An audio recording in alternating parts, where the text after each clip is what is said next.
Regarde le visuel derrière moi. Ce globe, ce livre ouvert, ce bâtiment, tout symbolise ce qu'on va construire ensemble, ton éducation financière.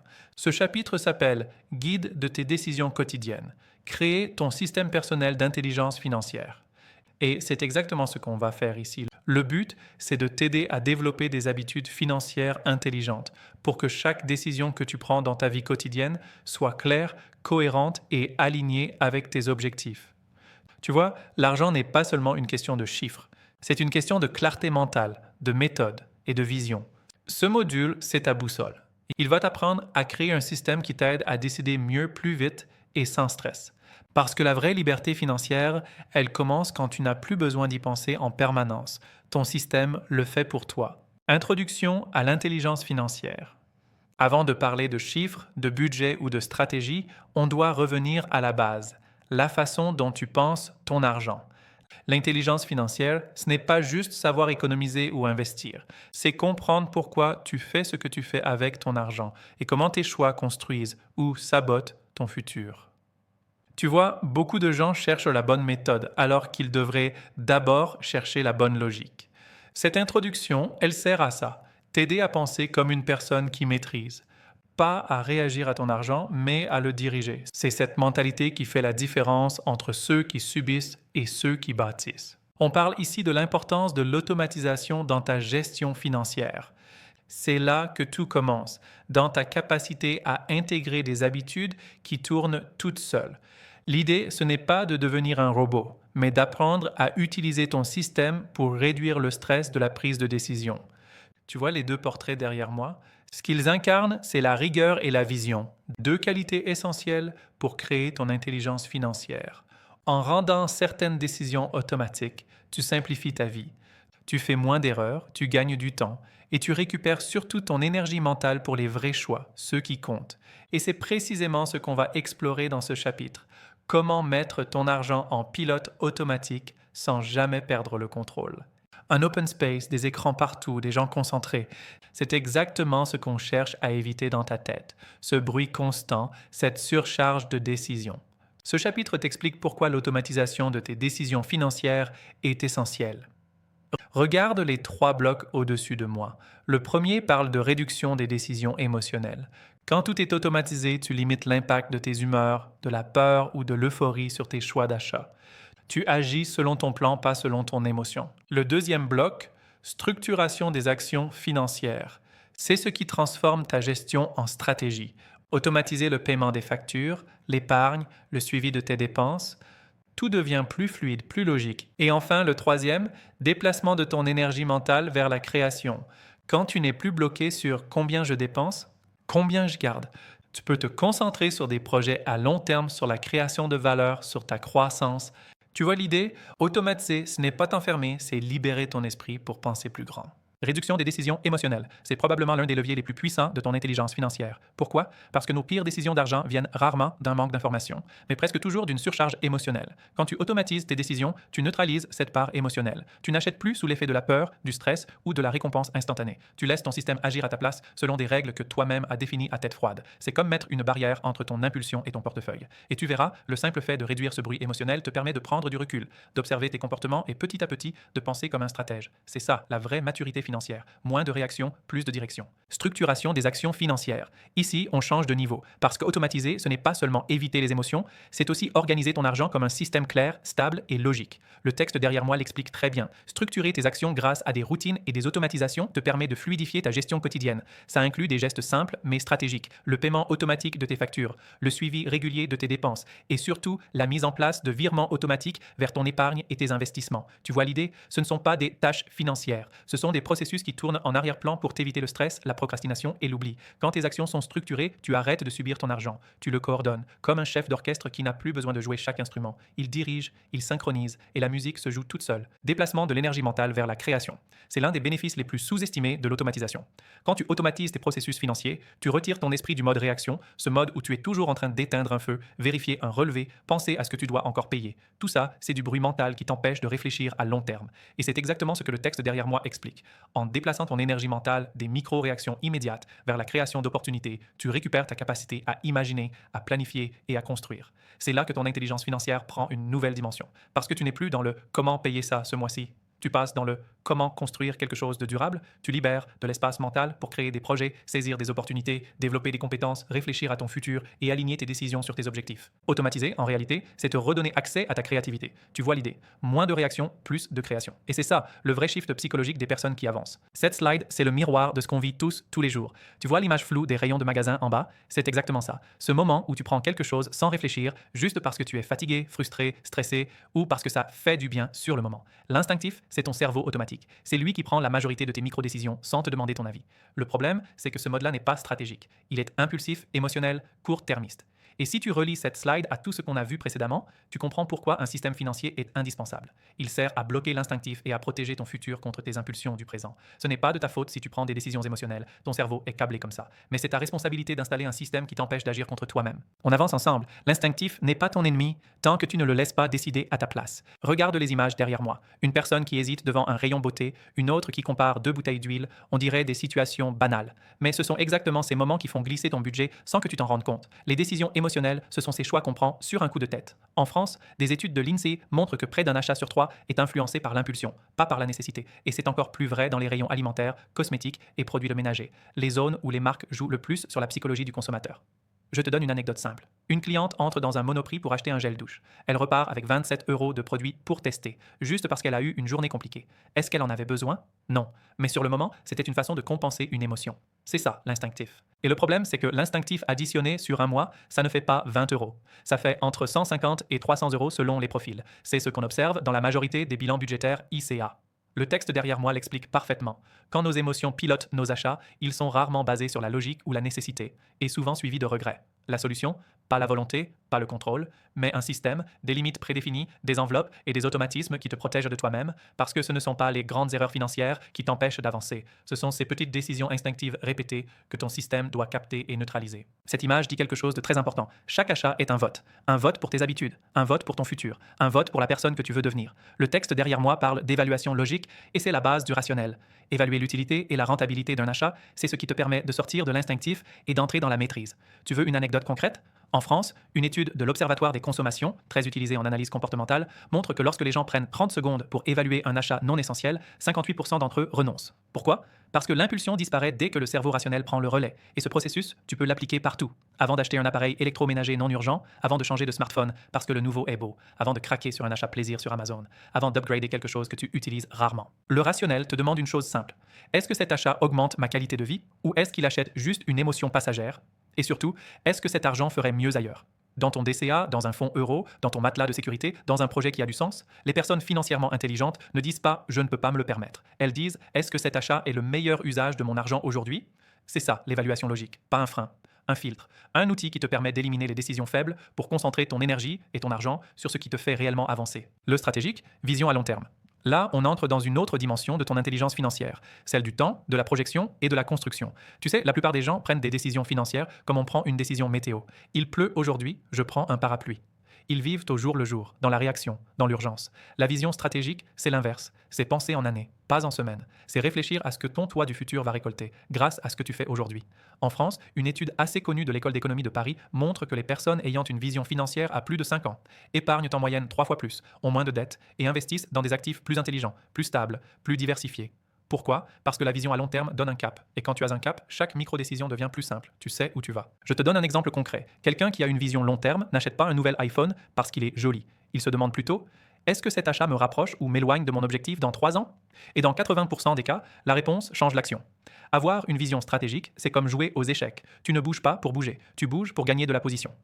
Ce chapitre va t'aider à mettre en place ce regard-là. Un regard qui dépasse l'instant présent pour construire quelque chose de solide, de durable et surtout aligné avec toi. Routine quotidienne, ICA.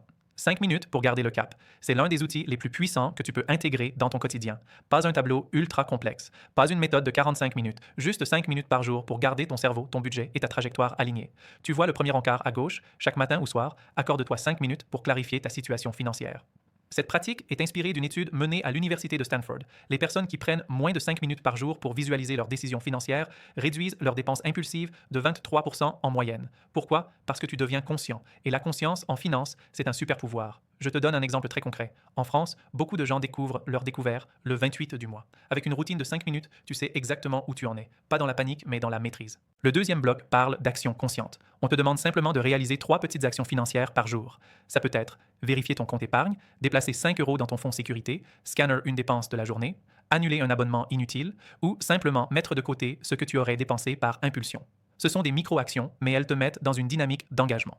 C'est le fameux effet cumulatif. Ce que tu fais en petit, tu le renforces en grand. Et tu vois le dernier bloc, décision clé. C'est ça qui fait vraiment la différence à long terme. Chaque jour, choisis une seule décision financière significative, pas une grande décision. Une décision qui compte. Par exemple, préparer ton DCA du mois, ajuster ton budget semaine, planifier un virement automatique, décider de ne plus utiliser ta carte aujourd'hui, choisir de différer un achat impulsif de 48 heures. Une décision clé, chaque jour, ça peut paraître minime. Mais sur une année, c'est 365 décisions structurantes. C'est comme faire des pompes mentales. Petit effort, grande transformation. La routine ICA, ce n'est pas une discipline stricte. C'est un rituel, un rendez-vous avec toi-même. Un moment pour reprendre le contrôle, calmement, consciemment, sans pression. C'est ça, garder le cap. Ne pas se laisser dériver, avancer petit à petit, mais tous les jours. Et c'est simple, presque trop simple. 5 minutes par jour, c'est tout ce qu'il faut pour garder le contrôle. Pourquoi ça fonctionne? Parce que ton cerveau déteste l'incertitude financière. Une étude de l'université de Duke montre que l'incertitude liée à l'argent active les mêmes zones cérébrales que la douleur physique. C'est pour ça que beaucoup de gens évitent de regarder leur compte. Ce n'est pas de la paresse, c'est un mécanisme de protection. Mais voici la bonne nouvelle. 5 minutes suffisent à désactiver cette zone de stress et à activer celle de la maîtrise. Concrètement, tes 5 minutes peuvent ressembler à ça. Ouvrir ton app bancaire, Revolut, Crédit Agricole, UBS, peu importe, vérifier ton solde disponible, regarder tes dépenses des dernières 24 heures, noter une seule info importante, je suis aligné, je ne le suis pas. C'est tout. Je vais te donner une anecdote très française. Une personne suivie par ICA dépensait toujours plus que prévu à la boulangerie, 2 euros, 3 euros, puis 12 euros sans s'en rendre compte. Avec 5 minutes de revue quotidienne, elle a identifié le schéma et elle a repris la main en 4 jours. Pas de violence, pas de restriction, juste de la conscience. Le vrai objectif, ce n'est pas de contrôler chaque euro, c'est de voir ce qui se passe. Parce que quand tu vois, tu choisis. Et quand tu choisis, tu reprends le pouvoir. Ces 5 minutes représentent ton check-in mental. Comme un pilote avant le décollage, tu vérifies les indicateurs, tu ajustes, tu recentres. Tu veux devenir intelligent financièrement? Commence par être présent. Juste 5 minutes, tous les jours. C'est la routine qui ancre toutes les autres. Regarde cette slide derrière moi. Elle a l'air simple, mais en réalité, c'est l'un des leviers les plus puissants de toute la méthode ICA. Les actions conscientes. Tu vois, la clarté sans action, ça reste de la théorie. Ce qui crée la transformation, c'est ce que tu fais, même si c'est petit, même si ça prend 20 secondes. C'est exactement ce que montre la psychologie comportementale. Selon BJ Fogg, chercheur mondialement reconnu à Stanford, ce sont les micro-actions quotidiennes qui solidifient une identité. Tu ne deviens pas quelqu'un de discipliné parce que tu fais un énorme effort un jour. Tu le deviens parce que tu répètes de petites preuves tous les jours. Et c'est pour ça que l'on te demande de réaliser 3 actions financières conscientes par jour. Pas 3 actions héroïques, 3 actions alignées. Voici des exemples concrets, très France, Suisse, réels. Action 1. Vérifier une transaction suspecte sur ton relevé, CIC, Crédit Mutuel, UBS, peu importe. Action 2. Transférer 2 ou 5 euros dans ton épargne, même un montant symbolique crée une preuve identitaire. Action 3. Supprimer une app ou un abonnement inutile, Canal+, Deezer, un service que tu n'utilises plus. Action 4. Poser un achat dans ton panier, mais le garder en attente 48 heures. Action 5. Classer une facture ou en scanner une. Action 6. Consulter ton DCA mensuel ou hebdo. Action 7. Ranger une catégorie du budget ICA, transport, nourriture, logement. Ce ne sont pas des tâches administratives, c'est de la musculation mentale. Et tu verras qu'au bout de quelques jours, tu n'es plus seulement en train de faire des actions. Tu incarnes une personne qui pilote ses finances, une personne qui avance, une personne engagée.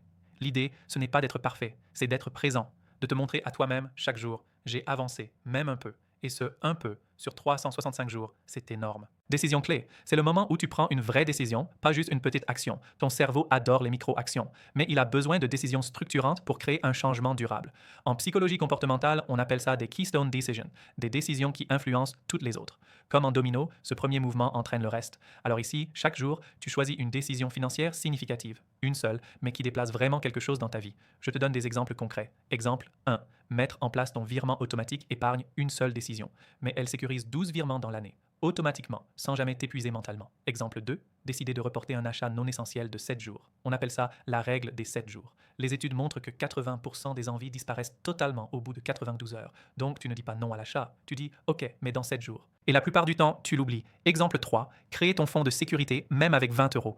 Une seule décision, ouvrir le compte, poser le premier euro. Psychologiquement, c'est un avant-après énorme. Exemple 4. Décider d'investir régulièrement DCA. Parce qu'en France comme en Suisse, ceux qui gagnent sur les marchés ne sont pas ceux qui prédisent, mais ceux qui investissent sans interrompre leur régularité. Exemple 5. Annuler un abonnement récurrent que tu n'utilises pas. C'est probablement l'une des décisions les plus rentables que tu puisses prendre. Un abonnement inutile à 12 euros par mois, c'est 144 euros par an. Sur 10 ans, 1440 euros économisés. Une seule décision, 10 ans d'impact. Tu vois l'idée? Les actions conscientes créent du mouvement, mais la décision clé crée une direction. C'est elle qui aligne ton budget, ton comportement, ton futur et ton identité financière. Une seule décision significative par jour et dans 3 mois, tu ne te reconnais plus. On y voit 3 étapes: clarification, action consciente, décision clé. Et à gauche, cette image de personne qui récolte des oranges. Ce n'est pas un hasard, c'est exactement ça, ton travail quotidien avec ton argent. Tu cultives, tu entretiens, tu récoltes. La plupart des gens attendent les grosses opportunités pour s'occuper de leurs finances. Mais la vérité, c'est que la stabilité, l'abondance et la sécurité financière, elles viennent de petits gestes répétés, comme un agriculteur qui ne laisse jamais passer une journée sans vérifier son champ. Étape 1. Clarification de ta situation financière. C'est ton observation du terrain. Sans ça, tu navigues à l'aveugle. Une étude de la Banque de France montre qu'un simple suivi hebdomadaire réduit de 40% les risques de découvert non anticipés. Clarifier, c'est voir. Et quand tu vois, tu reprends ton pouvoir. Étape 2. Action financière consciente. C'est l'entretien quotidien. Tu ne transformes pas ta vie d'un coup, mais tu renforces ton système chaque jour. 3 actions, même petites, même symboliques, créent une identité, celle d'une personne qui gère, pas qui subit. Étape 3. Choisir une décision clé. C'est la récolte du jour. Une décision significative, une seule, mais qui structure ton futur. Lancer ton DCA, annuler un abonnement, ouvrir ton épargne de sécurité, réduire une charge, planifier un virement automatique. Une décision clé tous les jours, c'est comme planter une graine. Une graine seule ne change rien, mais 365 graines. Tu imagines la forêt? Cette slide te résume la philosophie ICA. Observer, agir, décider. Répéter chaque jour, ça crée des résultats que tu n'aurais jamais imaginés. C'est exactement l'ambiance que je veux que tu associes à ton bilan du dimanche. Un moment posé, un rendez-vous avec toi-même, loin du bruit du quotidien. Ce rituel hebdomadaire, c'est ce qui transforme de simples bonnes intentions en stratégie durable. Tu vois, beaucoup de gens gèrent leurs finances uniquement quand ça brûle. Ils regardent leur compte quand ils ont peur, quand ils reçoivent une mauvaise nouvelle ou quand la situation les dépasse. Le bilan du dimanche, c'est l'inverse. C'est un rituel d'anticipation, pas de réaction. La slide te montre 3 blocs essentiels. 1. Consacrer 30 minutes hebdomadaires. Chaque dimanche, bloque un créneau. 30 minutes, pas plus. Il ne s'agit pas de faire un bilan comptable, mais de prendre du recul. L'Institut national de la consommation en France explique que les personnes qui suivent leurs finances chaque semaine réduisent en moyenne leurs dépenses impulsives de 17%, simplement parce qu'elles savent où elles en sont. Pendant ces 30 minutes, demande-toi, où est-ce que j'ai dépensé par automatisme? Où ai-je dépensé par émotion? Où ai-je dépensé par stratégie? Tu dois voir ta semaine comme un film dont tu es le réalisateur, pas comme un spectateur passif. 2. Noter les dépenses imprévues. Regarde l'image derrière moi, une scène du quotidien, quelque chose d'imprévu. Cette étape est essentielle. Note toutes les dépenses surprises de la semaine. Pourquoi? Parce que ce sont ces dépenses-là, les petites, les oh ça va, les 6 euros à la pharmacie, les 14 euros de livraison, les 20 euros de dépannage, qui créent le chaos financier quand elles ne sont pas identifiées. Une anecdote ICA, un client dépensait chaque semaine 70 à 120 euros sans savoir où. En notant simplement les imprévus pendant 4 semaines, il a identifié qu'il venait des trajets Uber en fin de journée. Une fois conscient, il a ajusté. Résultat, 300 à 400 euros économisés par mois. La navigation financière commence par la visibilité. 3e, calculer ton taux d'épargne. Le 3e bloc, c'est ton thermomètre d'équilibre. Chaque dimanche, calcule ton taux d'épargne de la semaine. Montant épargné divisé par revenu de la semaine. Ce chiffre te révèle instantanément si tu es dans une logique de survie, de stabilité ou de construction. Et ce taux ne doit pas être jugé, il doit être observé. Parce que si tu le suis chaque semaine, tu seras capable d'anticiper les mois difficiles, de préparer des mois plus ambitieux, d'ajuster ta stratégie ICA sans stress. Le dimanche, c'est ton reset. C'est le moment où tu réalignes ta trajectoire, où tu reprends la main, où tu respires. C'est un rituel d'adulte responsable, mais surtout un rituel de quelqu'un qui a décidé de ne plus laisser son argent choisir à sa place. Le bilan du dimanche, c'est ton gouvernail. Consacrer 30 minutes chaque dimanche à ta situation financière, ce n'est pas une contrainte. C'est une hygiène mentale, une manière de dire « je choisis la conscience plutôt que la réaction ».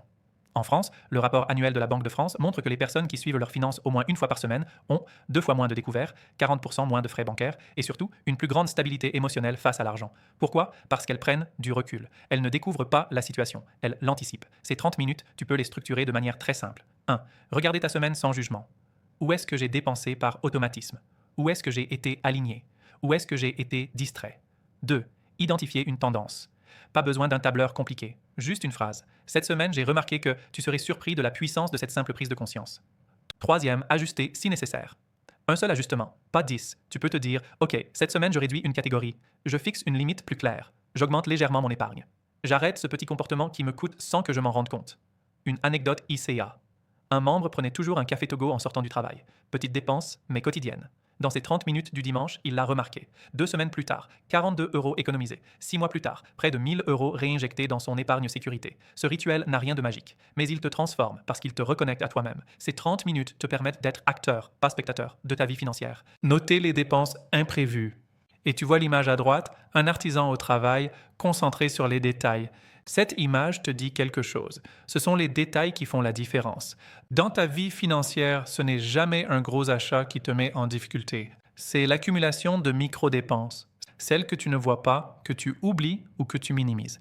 Les dépenses imprévues, ce sont ces 8 €, ces 12 €, ces 19 € qu'on fait sans réfléchir. Et l'erreur, ce n'est pas de les faire, c'est de ne pas les noter. Une étude de l'INSEE a montré que dans un foyer français moyen, près de 22% des dépenses mensuelles sont classées comme non prévues ou non anticipées. 22%, ce n'est pas rien. C'est presque un quart de ton budget volatile. Je te donne une anecdote ICA très simple. Une cliente ne comprenait pas où partaient ses 250 € mensuels volatilisés. En notant chaque imprévu pendant 3 semaines, elle a découvert le coupable.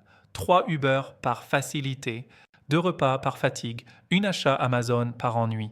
Rien de grave. Mais cumulé, donne 70 € par mois, soit 3 200 € par an. Juste en notant, elle a pris conscience. Et en prenant conscience, elle a repris le contrôle. Quand tu notes tes dépenses imprévues, tu rends visible ce qui te freinait dans l'ombre. Tu identifies les zones où tu peux réduire, ajuster ou mieux planifier. Tu sais ce que c'est? C'est exactement comme l'artisan derrière moi qui vérifie chaque geste. Rien n'est laissé au hasard. C'est sa maîtrise des détails qui crée son excellence. Pour toi, c'est pareil. Ton excellence financière se construit dans les détails invisibles, ceux que tu décides enfin d'observer. Noter les imprévus, ce n'est pas surveiller ton argent, c'est te surveiller toi, avec bienveillance. Et ça change tout. Calculer ton taux d'épargne, c'est probablement l'un des indicateurs les plus puissants de toute ta vie financière. Et pourtant, très peu de gens savent réellement le mesurer. Le taux d'épargne, ce n'est pas juste un pourcentage. C'est ton baromètre d'équilibre. Il te dit en un clin d'œil si tu es en mode survie, stabilité ou croissance. Psychologiquement, c'est aussi un outil énorme. Des études de Harvard montrent que les personnes qui suivent un indicateur hebdomadaire progressent 2 à 3 fois plus vite que celles qui ne mesurent rien. Parce que ce que tu mesures, tu l'améliores. Comment le calculer simplement? À la semaine, c'est extrêmement facile. Montant épargné, revenu de la semaine. Exemple concret en France. Tu as gagné 450 € cette semaine. Salaire plus prime plus vente Vinted. Tu as mis 60 € de côté. Ton taux d'épargne, chances 13%. En Suisse, si tu as un revenu plus variable, heures supplémentaires, RHT, allocation, etc., l'indicateur reste robuste. L'important, ce n'est pas le chiffre absolu, mais la tendance. Pourquoi c'est si puissant? Parce qu'en suivant ton taux d'épargne chaque dimanche, tu vois immédiatement si tu t'éloignes de ta trajectoire, tu anticipes les mois compliqués, tu renforces ton pilotage et tu restes connecté à tes objectifs long terme. Et surtout, ça t'évite de tomber dans l'illusion du « je pense que j'ai épargné assez ».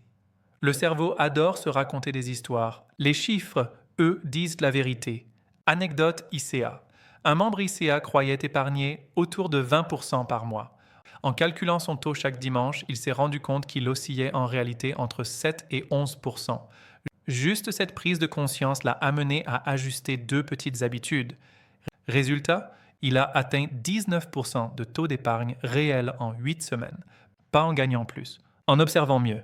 Ton taux d'épargne, c'est ton pouls financier. Si tu le prends chaque semaine, tu peux prévenir les problèmes au lieu de les subir. Et surtout, tu construis ton futur en conscience. Le bilan mensuel, c'est le moment où tu arrêtes la machine, tu prends de la hauteur et tu fais une vraie rétrospective stratégique.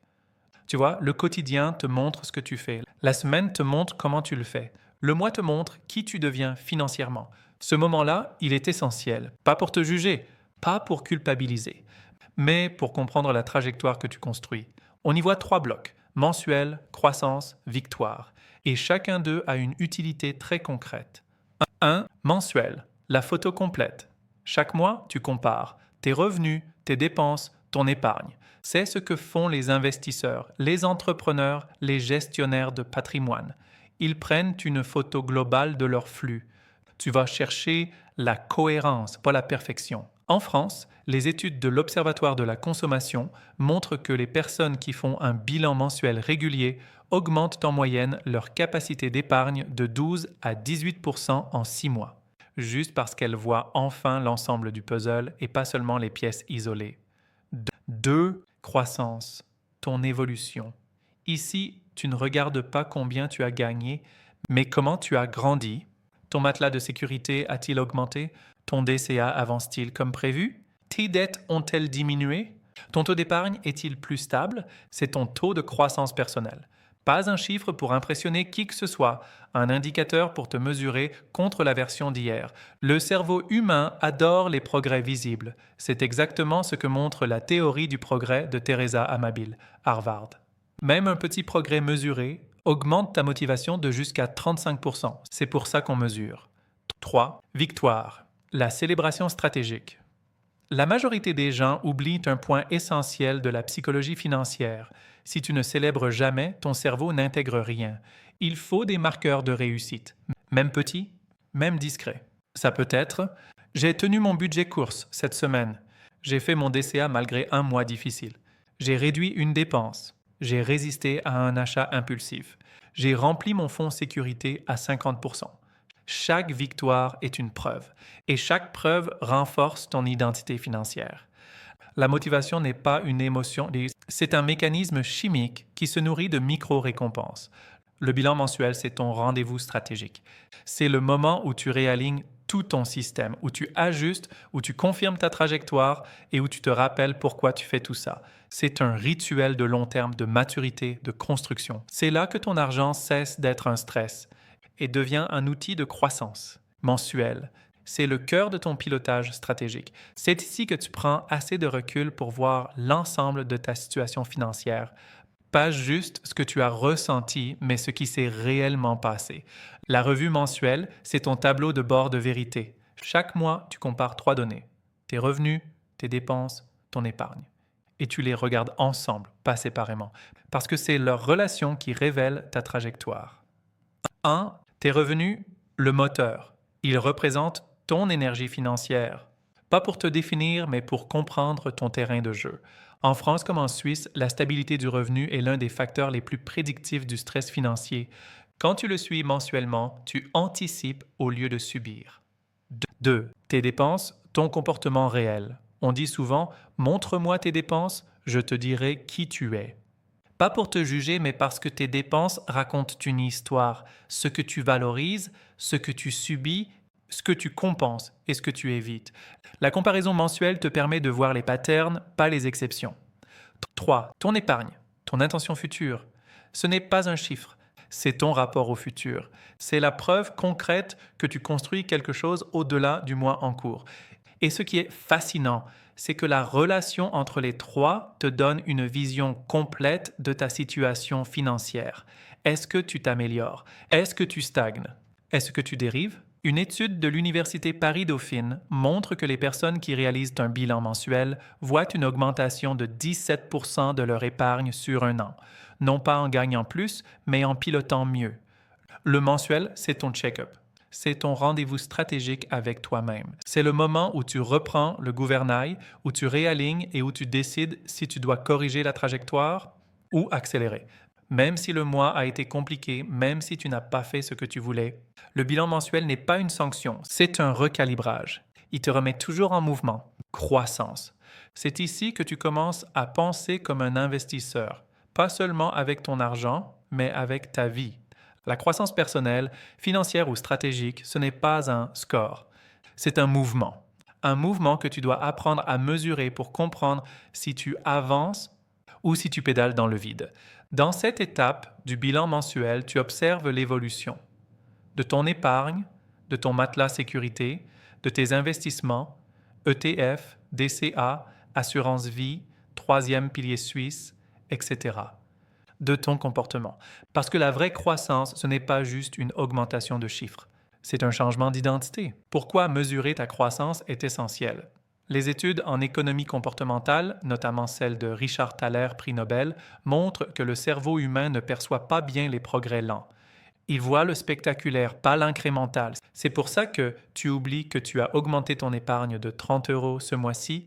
Tu minimises tes petites victoires, tu ne réalises pas que tes efforts cumulatifs créent un effet boule de neige. Le bilan de croissance te sert à ça. Rendre visible ce qui s'améliore doucement, mais sûrement. Exemple concret, France et Suisse. Exemple France. Tu investis 120 € par mois en DCA sur un ETF MSCI World. Un mois plus tard, ton portefeuille affiche plus 1,4%. Ce n'est pas impressionnant.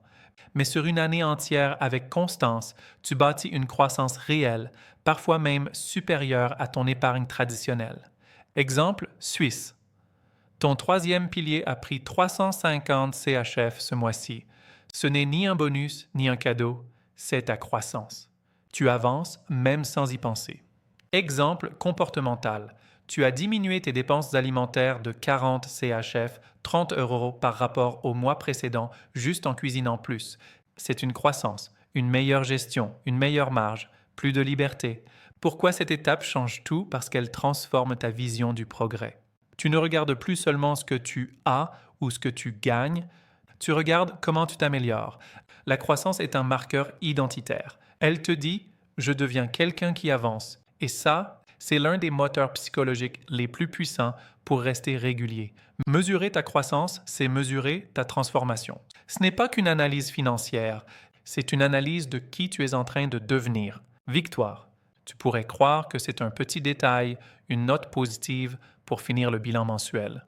En réalité, c'est l'un des leviers psychologiques les plus puissants que tu puisses activer dans ta relation à l'argent.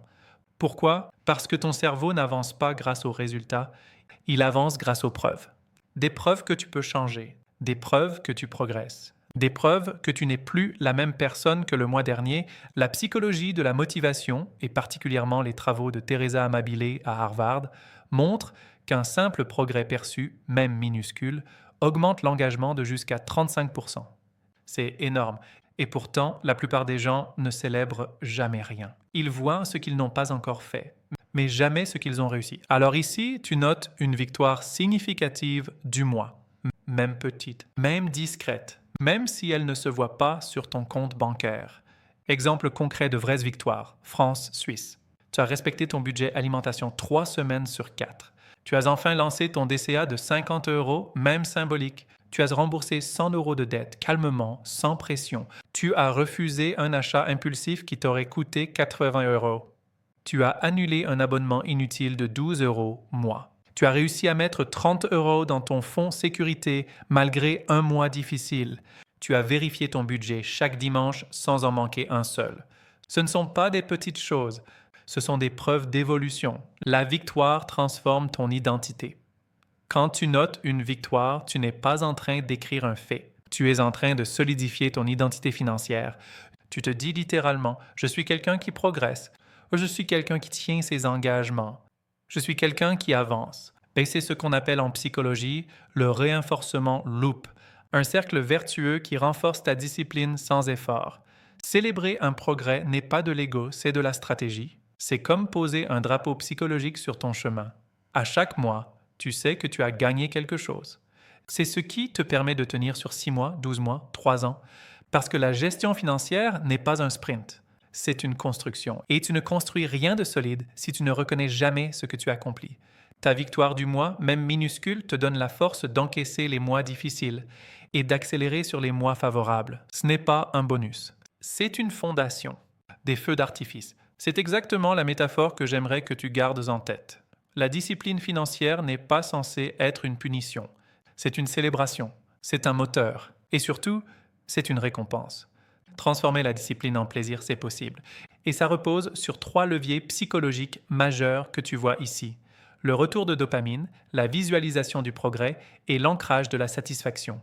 Ces 3 mécanismes ne sont pas des astuces de développement personnel. Ce sont des mécanismes biologiques, prouvés, robustes, utilisés dans la formation militaire, le coaching sportif, la psychologie cognitive et même les programmes d'addiction positive. 1. Retour de dopamine. La dopamine, ce n'est pas l'hormone du bonheur. C'est l'hormone de l'anticipation et du progrès. Sur la slide, tu vois l'image d'un scientifique. C'est le docteur James Old, l'un des pionniers des recherches sur le système de récompense du cerveau.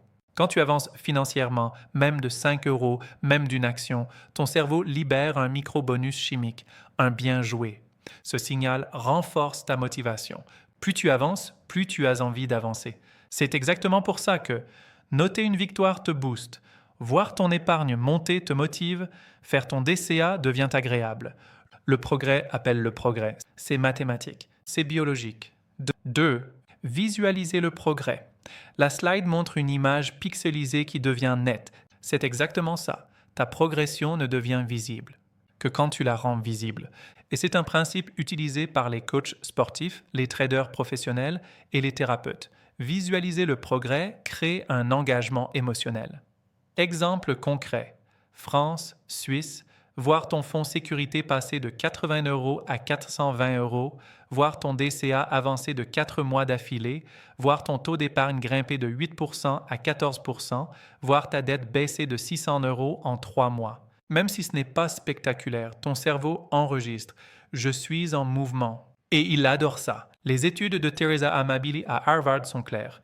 Visualiser de petits progrès augmente la persévérance de 35%. 3. Ancrer la satisfaction. Regarde l'image derrière moi, un homme qui savoure un moment de calme. C'est exactement ce que tu dois apprendre à faire, ancrer le plaisir à chaque progression financière. Pourquoi? Parce que ton cerveau fonctionne par association. Si chaque effort est associé à une récompense, même minuscule, ta discipline devient naturelle, automatique, fluide. Des exemples simples et efficaces. Tu fais ton DCA, tu t'offres un café que tu apprécies, tu tiens ton budget, tu te donnes 20 minutes de temps libre sans culpabilité, tu remplis ton fonds sécurité, tu notes ta fierté dans un carnet. Ce que tu récompenses, tu le répètes. Ce que tu ignores, tu l'abandonnes. En résumé, cette slide te montre quelque chose d'essentiel. On ne tient pas un système financier avec la volonté. On le tient grâce aux récompenses, aux preuves de progrès, aux ancrages positifs et à une psychologie intelligente. Transformer la discipline en plaisir, ce n'est pas tricher. C'est comprendre comment ton cerveau fonctionne et l'utiliser à ton avantage. C'est ça, l'intelligence financière. Le retour de dopamine. C'est l'un des moteurs invisibles les plus puissants dans la transformation financière. Et paradoxalement, très peu de gens savent comment l'utiliser à leur avantage. À droite de l'écran, tu vois James Olds, le chercheur qui a découvert le rôle du circuit de récompense dans le cerveau. C'est lui qui a posé les bases d'un constat fondamental. Nous ne sommes pas motivés par la réussite, mais par la perception du progrès. Chaque fois que tu observes un avancement, même petit, ton cerveau libère de la dopamine. Pas parce que tu as fait quelque chose d'extraordinaire, mais parce que tu as bougé. Et c'est ça que je veux que tu comprennes. Dans ta gestion financière, ce n'est pas le montant qui compte, c'est le signal. Pourquoi la dopamine change tout? Quand tu vois ton épargne augmenter de 10 euros, ta dette baisser de 20 euros, ton DCA passer au mois suivant, ton taux d'épargne progresser d'un point, ton cerveau te récompense chimiquement. Tu te sens positif? Tu te sens capable? Tu te sens aligné? Ce micro-sentiment crée un cercle vertueux. Plus tu progresses, plus tu veux progresser, plus tu progresses. C'est ce qu'on appelle en neurosciences le loop motivationnel dopaminergique. Exemple concret dans la réalité. Une personne ICA en France avait du mal à rester régulière dans son épargne. On n'a rien changé à ses outils. On a juste installé un tableau victoire où elle notait chaque mini-progrès. Résultat, en 3 semaines, son comportement a changé. Pas parce qu'elle se forçait, mais parce que son cerveau avait commencé à aimer cette sensation de progression. Elle n'épargnait plus par discipline. Elle épargnait pour retrouver ce micro-moment de satisfaction. C'est exactement ce que les recherches de James Old puis de Wolfram Schultz ont confirmé. Le cerveau devient accro au progrès. Comment utiliser ce levier dans ta vie financière chaque fois que tu constates une action faite, un chiffre amélioré, une décision respectée? Tu dois le voir, tu dois le noter, tu dois le célébrer. Parce que c'est ce moment-là, ce retour de dopamine, qui transforme la discipline en plaisir. La dopamine, ce n'est pas un bonus, c'est ton carburant. Tu n'avances pas grâce à la volonté. Tu avances parce que chaque micro-progrès devient une récompense psychologique. Le retour de dopamine, c'est ce qui fait qu'un jour, tu ne te forceras plus. Tu auras envie de continuer. C'est là que commence l'intelligence financière durable. Visualiser le progrès. Ce qu'elle dit, c'est l'une des choses les plus sous-estimées en finances personnelles. Parce que la vérité, c'est que tu n'avances pas grâce à la discipline. Tu avances grâce à la visibilité. La visualisation du progrès, c'est le GPS de ta réussite financière. Pourquoi? Parce que ton cerveau est visuel avant d'être logique. Plusieurs études en psychologie cognitive, notamment celle de Stephen Kosslyn à Harvard, montrent un point fondamental. Le cerveau humain comprend et retient 65% d'une information quand elle est visuelle, mais seulement 10% quand elle est verbale. Autrement dit, si tu veux progresser financièrement, tu dois voir ce progrès. Pas l'imaginer, pas l'espérer, le voir. Ce qui se passe dans ta tête quand tu visualises ton avancement. Quand tu mets à jour un graphique, un tracker, un tableau, tu déclenches 3 mécanismes psychologiques puissants. 1. Le feedback immédiat. Tu vois où tu en es. Tu sais si tu avances ou si tu dérives. 2. L'effet trajectoire. Ton cerveau commence à projeter la suite. Il veut compléter la courbe, continuer la ligne, finir le chemin. C'est un biais cognitif réel, l'effet de complétion. 3. L'ancrage de confiance. Chaque fois que tu vois la progression, ton estime de toi augmente. Tu te sens compétent, tu te sens capable, et ça renforce ta capacité à continuer. C'est exactement ce que montre une étude publiée par l'American Psychological Association. Visualiser ces progrès augmente la persévérance de 37%. Ce n'est pas un mythe, c'est mesurable. Exemple concret en France. Une cliente ICA avait l'impression de ne rien réussir financièrement. On a simplement mis en place un tracker visuel, ses revenus, ses dépenses, son taux d'épargne chaque semaine. Au bout d'un mois, elle me dit « Je pensais être nulle, mais je me rends compte que j'avance vraiment. » Ce n'était pas sa situation qui avait changé, c'était son perception. Et dans la psychologie financière, la perception détermine 80% des comportements. Comment toi aussi tu peux appliquer ça? Tu n'as pas besoin d'un outil complexe. Commence avec un de ces 3 formats simples. Un graphique Google Sheets, le tracker ICA, une barre de progression 0 à 100, ou même une feuille imprimée avec des cases à remplir. Ce qui compte, ce n'est pas la forme, c'est la ritualisation. Mets à jour ton suivi chaque semaine. 2 minutes suffisent. Mais ces 2 minutes, c'est ce qui transforme l'argent en un projet, pas en un stress. Et retiens bien ça, le progrès invisible n'existe pas pour ton cerveau.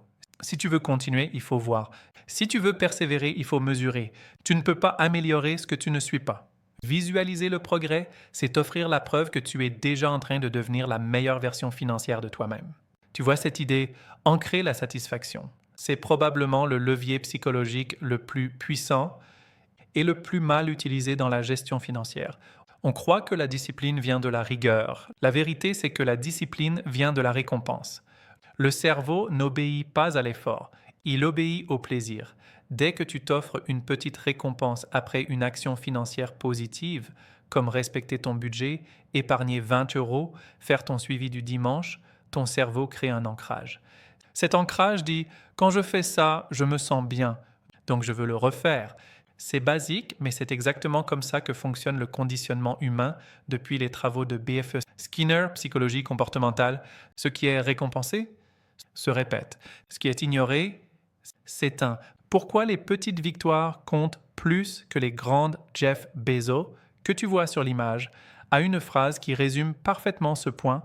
Si tu attends la grande victoire pour être satisfait, tu vas échouer longtemps. En business, en sport ou en finance, ceux qui durent, ce sont ceux qui savent célébrer les micro-progrès. 10 € de plus sur ton épargne, une facture payée à temps, une semaine sans achat impulsif, une journée où tu as respecté ton plan. Ça paraît minuscule, mais pour ton cerveau, c'est gigantesque. Parce que c'est une preuve, et les preuves créent la confiance. L'effet boucle de récompense. Quand tu récompenses même un progrès faible, tu actives 3 choses. 1. Dopamine de renforcement. Tu renforces l'action précédente. C'est littéralement un apprentissage chimique. 2. Association positive. Ton cerveau classe la gestion financière dans la catégorie agréable, pas contraignante. 3. Motivation naturelle. Tu n'as plus besoin de te forcer. Tu veux continuer. C'est exactement pour ça que certains abandonnent leurs objectifs financiers. Ils ne voient que le travail, jamais la récompense. Exemple concret, France. Un étudiant français que j'ai accompagné économisait 30 € par semaine. Chaque fois qu'il tenait son objectif, il s'offrait un café de qualité dans son spot préféré. Ce café coûtait 3 €. Et pourtant, c'est ce mini-rituel qui l'a rendu régulier pendant 14 mois. Résultat, 1180 € épargnés sans jamais décrocher. Pas parce qu'il était discipliné, parce qu'il était récompensé. Comment toi aussi tu peux ancrer la satisfaction? Tu peux utiliser un bon café, un moment au calme, un épisode d'une série, un petit plaisir non financier, un check visuel dans ton tracker ICA, une voiture propre, un appel à une personne qui compte. Le but n'est pas la valeur. Le but est l'ancrage. Chaque fois que tu réussis une action financière, associe-la immédiatement à une sensation positive. C'est comme ça qu'on transforme la discipline en plaisir et le plaisir en habitude durable. Tu sais, ce qui te pousse vraiment à continuer quand tu fais des efforts financiers, ce n'est pas la volonté, ce n'est pas la discipline, c'est la dopamine. Et c'est exactement ce que montre ce slide. Chaque progrès déclenche un shot interne. Chaque fois que tu constates une avancée, que ce soit un budget respecté, une épargne réussie, une dépense évitée ou un graphique qui monte, ton cerveau libère un petit shoot de dopamine. Ce shoot, c'est la molécule de la motivation. C'est elle qui te dit « Hey, continue, tu es en train de gagner ». Et c'est pour ça que suivre tes finances visuellement, quotidiennement, change tout. Tu donnes à ton cerveau de vraies raisons de te récompenser. Les neurosciences le confirment. De nombreuses études menées par le Dr Andrew Huberman, Stanford, et le Dr Wolfram Schultz, Cambridge, montrent la même chose. La dopamine n'est pas libérée quand la récompense arrive, elle est libérée quand tu constates le progrès. Ça veut dire quoi? Que la motivation n'est pas un don. C'est un système, un mécanisme. Et tu peux l'activer volontairement. Pourquoi Will Smith est le parfait symbole ici? Quand Will Smith parle de progression, il répète souvent une idée simple. Tu n'avances pas en essayant d'être parfait. Tu avances en empilant des petites briques. Chaque brique, un micro-progrès. Chaque micro-progrès, un micro-shot de dopamine. Chaque micro-shot te donne l'élan pour poser la suivante. C'est exactement ce qu'on veut installer dans ta gestion financière. Effet domino sur ton engagement. Cette dopamine renforce ton comportement positif, augmente ton envie de continuer, diminue la perception d'effort, rend la discipline naturelle. Tu n'es plus dans « il faut que je gère mes finances », tu es dans « j'aime voir mes progrès ». C'est totalement différent. Et c'est ce qui transforme la gestion financière d'un stress en un jeu psychologique. Exemple concret, France. Une étude menée par la Banque postale sur le suivi visuel des dépenses a montré que les utilisateurs qui consultent leurs progrès 2 à 3 fois par semaine réduisent en moyenne 18% de dépenses impulsives, augmentent leur épargne volontaire de 24% et se sentent plus motivés et plus en contrôle. En clair, la dopamine te fait passer du pilote automatique au mode croissance. Comment l'activer dans ta routine ICA? Tu peux déclencher ce mécanisme en regardant ton tableau ICA, mettant à jour tes dépenses, visualisant ton épargne, notant une petite victoire, cochant une action consciente ou même juste en voyant ta courbe monter de 0,5%. Ce micro-feedback est suffisant pour nourrir ton engagement. Conclusion du slide. La dopamine n'est pas un bonus, c'est ton carburant biologique. Et plus tu constates tes progrès financiers, plus tu en fabriques naturellement. Ce qui veut dire que ton engagement n'est plus une question de force, c'est une question de preuve. Visualiser ton progrès n'est pas un simple exercice esthétique, c'est un véritable levier psychologique. De nombreuses études en psychologie motivationnelle montrent que le cerveau réagit davantage à des preuves visuelles de progression qu'à des chiffres abstraits. C'est pour cette raison que les athlètes de haut niveau utilisent systématiquement des graphiques, des tableaux de bord et des suivis visuels. Cela renforce la continuité, réduit l'incertitude et entretient la motivation. Dans la gestion financière, c'est la même logique. Mettre à jour ton suivi, que ce soit un tableau Google Sheet, une application ou même un simple tracker papier, te permet non seulement de voir concrètement où tu vas, mais aussi de solidifier ton engagement. Une étude menée par l'Université de Chicago a montré que les individus ayant une représentation visuelle de leur progression augmentent leur persévérance de près de 30%. Et surtout, tenir ton suivi à jour t'évite la distorsion mentale classique du « je crois que ça va ». En France, l'INSEE montre que la majorité des ménages sous-estiment leurs dépenses réelles de 15 à 25%. Visualiser tes chiffres, c'est donc réintroduire de la réalité objectivée dans ta stratégie. Avec ICA, la visualisation n'est pas un gadget, c'est une brique fondamentale de ton système personnel d'intelligence financière. En actualisant régulièrement tes données, tu crées un environnement qui travaille pour toi, qui te donne de la clarté et qui te relance automatiquement vers la discipline. Là, derrière moi, tu vois Bill Gates, pas pour l'idolâtrer, mais pour rappeler une vérité extrêmement simple. Les personnes qui avancent parce qu'elles mesurent, pas parce qu'elles espèrent, pas parce qu'elles prient, parce qu'elles mesurent. Visualiser ton progrès, ce n'est pas un gadget. C'est un pilier de discipline financière. Et là encore, il y a un levier psychologique fondamental. Ce que tu mesures, tu maîtrises. En France, une étude de BVA pour la Banque Postale a montré que 74% des gens qui suivent leurs finances au moins une fois par semaine atteignent plus facilement leurs objectifs, contre seulement 28% pour ceux qui ne suivent rien. Et ça ne parle même pas d'investissement, simplement le fait de mettre à jour un tableau ou un graphique. Pourquoi ça marche? Parce qu'à chaque mise à jour, ton cerveau reçoit une micro-récompense. Tu constates un progrès, même minime, et ton système dopaminergique l'enregistre comme « continue, tu es sur la bonne voie ». Cette simple action augmente la motivation, mais surtout, elle renforce ton engagement, elle te rappelle ton cap, elle évite que tu oublies tes objectifs comme 90% des Français qui ne suivent pas leurs finances. Et tu n'as pas besoin d'un Excel compliqué. Une mise à jour ICA, c'est littéralement tes dépenses revenus hebdo, ton taux d'épargne, l'évolution de ton capital, une petite phrase du style « Cette semaine, j'ai fait 2% de mieux ». C'est extrêmement simple. Mais c'est ça qui crée les trajectoires extraordinaires. Bill Gates, Warren Buffett ou n'importe quel entrepreneur français qui a réussi financièrement te diront tous la même chose. On ne peut améliorer que ce qu'on mesure. Plus tu vois tes progrès, plus ton identité se recalibre. Et plus devenir discipliné ne devient pas un effort, mais une conséquence logique. Et maintenant, on arrive à un levier psychologique que presque personne n'utilise alors qu'il change absolument tout. La récompense. Tu vois la scène derrière moi? Des gens qui explosent de joie parce qu'un projet a réussi, parce qu'un objectif vient d'être atteint. Et ce n'est pas du hasard, c'est de la dopamine, de la motivation et surtout un mécanisme que tu peux appliquer à ta gestion financière. Parce qu'on ne va pas se mentir, la discipline financière, ce n'est pas toujours fun au début, mais elle peut le devenir. Si ton cerveau associe action financière, satisfaction immédiate. En psychologie comportementale, on sait que le cerveau renforce toujours ce qui est récompensé. C'est le principe du renforcement positif. Skinner, 1951. Plus récemment, une étude de l'Université de Chicago a montré que récompenser une micro-victoire augmente la persévérance de 40% sur le long terme. Et dans la vraie vie française, ça se voit partout. Les applis bancaires comme Revolut ou Lydia utilisent des confettis animés quand tu atteins un objectif. Les applications de sport te donnent des badges parce que ça fonctionne. Même l'administration française utilise des barres de progression pour que tu complètes tes démarches.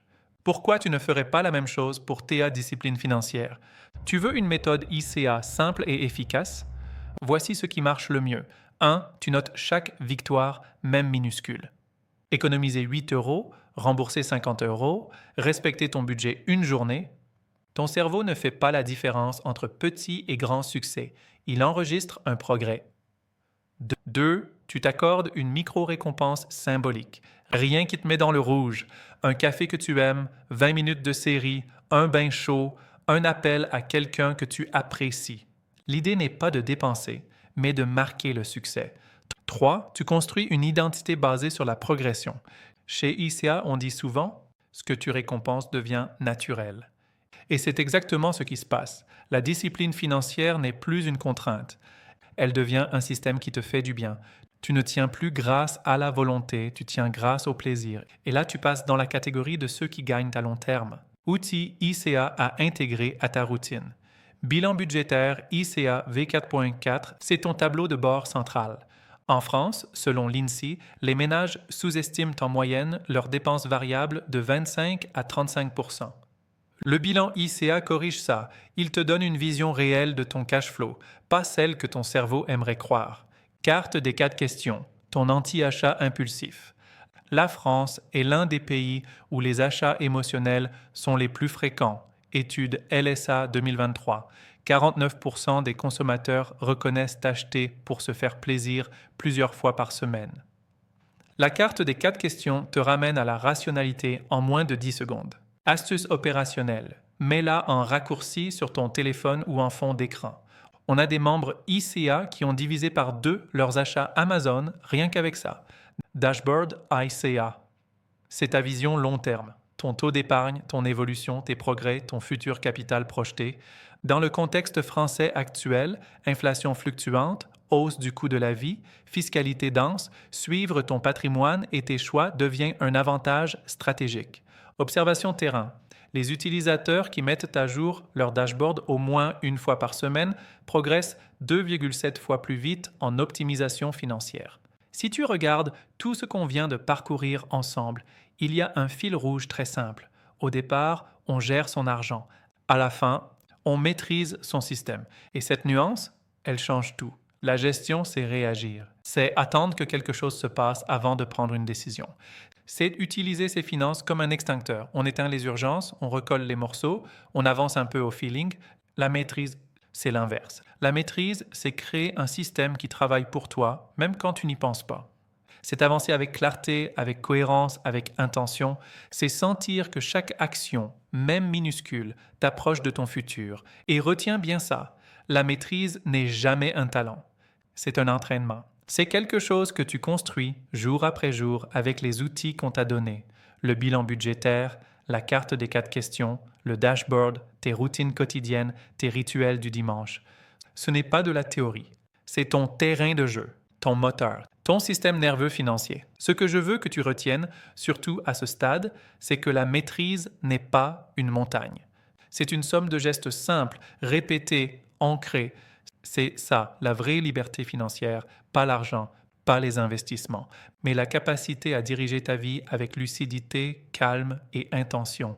Alors maintenant, la balle est dans ton camp. Il ne reste plus qu'à faire la transition de la gestion à la maîtrise. Et à partir de là, tu vas découvrir quelque chose d'incroyable. Tu n'es plus en train de courir après ta vie financière. C'est elle qui commence à courir dans ton sens. On arrive à la fin de ce module et c'est le moment où tout se connecte. Tu vois, la capacité à gérer efficacement tes finances, ce n'est jamais une question de théorie. Si c'était le cas, tout le monde serait déjà libre financièrement. La réalité, c'est que ce qui change une vie, ce ne sont pas les concepts, ce sont les gestes quotidiens, répétés, intégrés, ancrés. Et c'est exactement là que se fait la transition. Au début, tu gères. Tu essayes de suivre, tu corriges, tu réagis. C'est normal, c'est même sain. Ça fait partie du processus. Mais quand tu commences à appliquer ce qu'on a vu ensemble, les routines, les bilans, les décisions conscientes, les leviers psychologiques, quelque chose se passe. La gestion se transforme. Elle devient plus intuitive, plus fluide, plus automatique. Tu ne subis plus tes finances, tu les orientes. Et petit à petit, sans même t'en rendre compte, tu passes d'une gestion parfois bancale, parfois réactive, à une maîtrise calme, posée et intentionnelle. C'est ça, la maîtrise financière. Ce n'est pas gagner plus. Ce n'est pas devenir un expert. C'est devenir cohérent.